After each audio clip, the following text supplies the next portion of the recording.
Moving Market Podcast. I'm J.R. Gondeck, as always, joined by David Sokolovsky. David, let's review June and kind of the first half of the year and look a little bit ahead.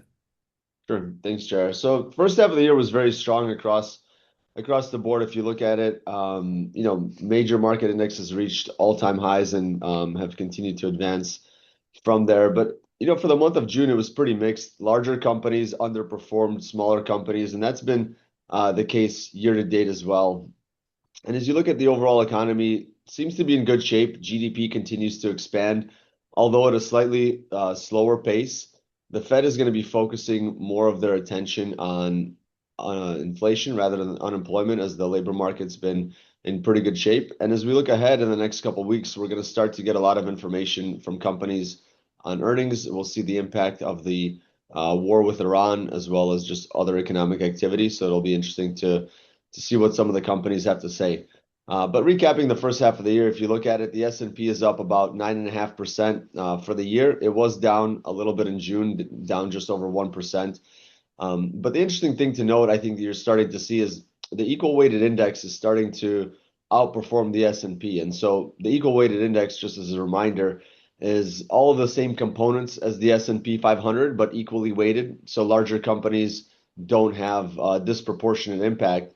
And so what that is really indicating is the catch up of the rest of the economy to some of the larger tech names that have led the way for the last several years. You're also seeing value, perform a little bit better than growth, particularly driven by chips. As you think about chip manufacturers, historically, they've been value companies. They haven't grown very quickly, but now that shift is starting to pick up given the AI demand. And so you saw large value was up 14%, whereas large growth was up 5% for the first half of the year. Small cap also having a very strong start to the year, up 22% year to date. Smaller part of portfolios, as it has historically underperformed, but we'll see maybe there's a shift happening there. Emerging markets continues to do well. And then as you look at the treasury, that the interest rates are continue to hover around 4.5% on the 10-year. And we've seen that, rates have moved up this year. We'll talk a little bit about the new Fed chair and his outlook on rates.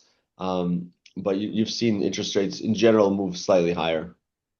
Well, let's stay on the Fed, David. So obviously you had Kevin Warsh first meeting a couple weeks ago in June, right? And typically, as you see a new Fed chair take, the market likes to quote test the new Fed chair just from not knowing, what's ahead. And as Kevin Warsh said, there's going to be a lot of changes with the way the Fed's been run the last 20 plus years to what we're likely to see over the next 5 plus years, right? And again, thinking about it generally, he's much more of Alan Greenspan like, where there's going to be expect less communication, overall, and kind of let there be a little mystery to what the Fed is likely to do, as opposed to kind of under Ben Bernanke, many years ago. His viewpoint was more transparency, kind of let the markets know what's ahead and not be surprised. Where Alan Greenspan, if you recall his 20 plus years, it was all about surprise and managing and, keeping the market on edge a little bit overall. So again, we'll see how that plays out overall. As you mentioned, David, it's going to be a greater focus. He was tough talking inflation, right? The inflation's too high. Overall, as you said, employment's okay at this point, so they really want to talk the inflation down to the 2% target overall. So we'll see. The market has priced in the Fed to hike interest rates at least once, before the end of the year. On the other hand, as we've talked about, Kevin Warsh is more focused on balance sheet based on what he talked about. So prior to the financial crisis, there wasn't a huge Federal Reserve balance sheet from printing money to support the markets. His viewpoint is we can reduce the balance sheet and cut interest rates. We'll see if that's what they, likely do ahead. But again, it's something to watch for. But nonetheless, you can see as you look at the inflation numbers, from March to June, everything's higher than it was, and GDP, is a little bit less overall. So again, we'll see how this plays out. In addition, he, wants to have more research, outside of just Federal Reserve research. So he's got task force in place to, kind of expand, and get more thought to help guide the Fed as well. So it's going to be interesting to see how this plays out over time. My personal view is I don't see the Fed hiking interest rates, unless inflation really gets out of hand ahead. I think they're more likely to, reduce the balance sheet. And I think we talked about this before, that rough research is if we reduce the balance sheet by $1 trillion, that's the equivalent of hiking interest rates 0.5%. So in theory, you could cut interest rates a half and reduce the balance sheet and keep a neutral monetary policy. So we'll see how that plays out. But again, next meeting in a couple weeks will be interesting as well. Yeah, and Jared, none of this happens in a vacuum, right? So I think Kevin Warsh also pointed out, as we've seen, with interest rates moving slightly higher, due to the Iran war and just supply and demand dynamics, it's been restrictive on housing. We've talked about housing quite a bit. Housing has been very slow, as we saw with the previous numbers last week. Housing activity, mortgage activity has slowed down, and continues to be much lower than it was over the last couple of years. And so, the Fed is going to also have to take a look and see what they do to try to stimulate some housing activity, try to make housing more affordable, and also, from the interest rate perspective, especially. Well, the challenge there, David, is as you can imagine, most mortgages are 30-year mortgages.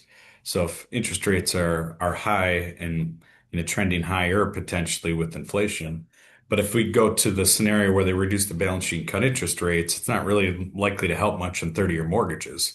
So you'd have to see a shift in dynamic if the Fed does cut rates, that mortgage would be much more like Europe, where they're, 1, 2, 3, 4 year resets to take advantage of that lower interest rate. And in general, Fannie Mae, FHA don't offer ARMs and interest only type, mortgage products to benefit. So it'll be, a longer term shift needed within the housing market if that were to occur.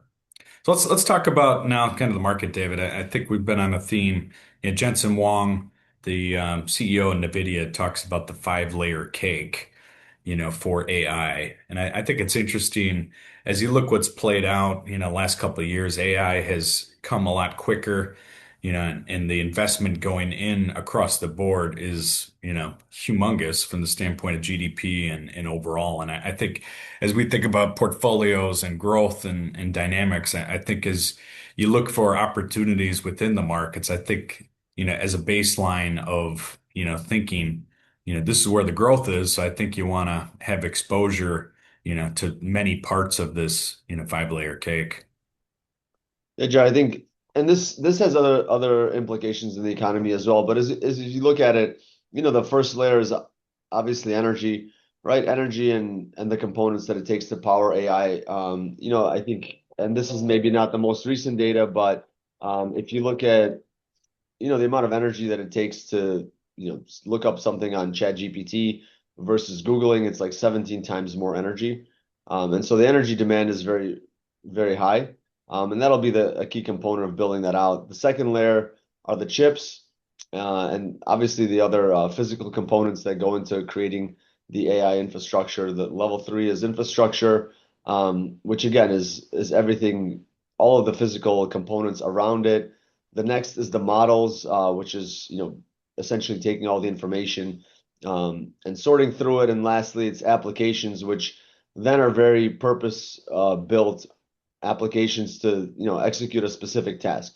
So you can have a very broad AI model, but you want it to be focused on a particular area or a particular task. And so that's where the applications come in.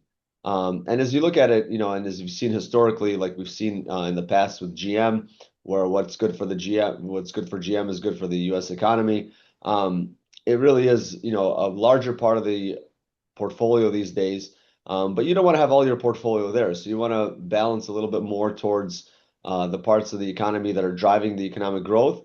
But you also want to have diversification because as we saw, over time, portfolios shift and economic activity shifts, and you just want to make sure that the resources are allocated in the right way.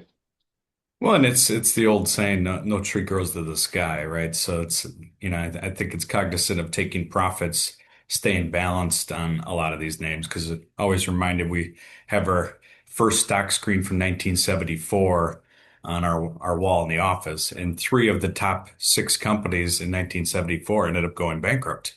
right, overall. So again, I think as you look at the framework of what's being done, there's going to be shifts. There's going to be, winners and companies that are leading today that, tomorrow or the next few quarters, could see substantial, growth disappear or other shifts going on within the market. So a couple of trends I think we're looking ahead to, maybe a few quarters out is, right now, a lot of, as you look at the infrastructure, the data centers are the big deal right now.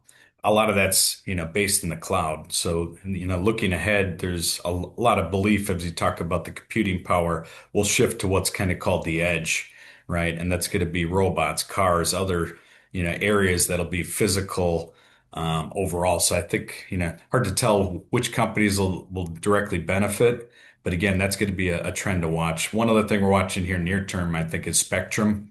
So Spectrum Race and, SpaceX, for example, bought, a bunch of Spectrum from Dish a year or so ago and gave them stock. Well, the stock in, the Dish roll-up company value is basically SpaceX. So SpaceX sees that huge value in Spectrum, and a lot of those are being undervalued here currently within the telecom area. So I think that's an area to watch for. And then one other thing is the AI models continue to evolve. Right now, the token based, as the models get more and more complicated, they're going to become more expensive. On the other hand, will the average, business and the average consumer need the super complicated models over time? You know, Probably not. So you could see some area where semiconductor demand in certain areas could drop. So I think bringing it back to the five-layer cake, you want to remain flexible and balanced, but also have a mind for where the trends are going, intermediate and long term. Yeah, so with that, as again, as we look around, I think diversification remains very important. We've seen the shift, in the earlier part of the year, there was continued demand for AI, as we've talked about, and some of the hyperscalers, so some of the larger companies implementing these models and making them available to small business. We then saw the shift, a very rapid shift to chips, and now there's more conversation about hyperscalers. So I think the key is really diversification because as the market pivot, and there's other companies that have been mentioned as well, that may not be obvious, right? Companies benefiting from AI. We've talked about the industrials that are helping with the build out, but there are a number of other names as well.